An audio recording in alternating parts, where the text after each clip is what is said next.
Alright guys, a quick one. Here, I'll detail how to turn off wireless mouse if you have one. So, if you have your wireless mouse, the best thing you can do is always turn it off once you are done using it, in order to preserve the battery and as well to make the battery life last longer. So this particular wireless mouse uses a built-in battery, and I've not changed the battery since I got it.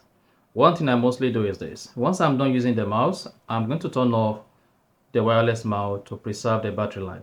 Now in your own case, if you want to turn off your wireless mouse, this is what you simply need to do. Locate where the power on button is. In the power on button, you're probably going to see that the power on button is of two switches. They want to turn it on and they want to turn it off, like this you are seeing here. So to turn it off, you just need to tilt it downward, and once the red indicator beneath turns off, that shows the wireless mouse is off. And if the red indicator is still blinking, then that indicates that the wireless mouse is not turned off yet. You just need to tilt it toward where you see off, and then you are good. So that is basically how you can turn off your wireless mouse. If you found this offer informative, please don't forget to like and then subscribe.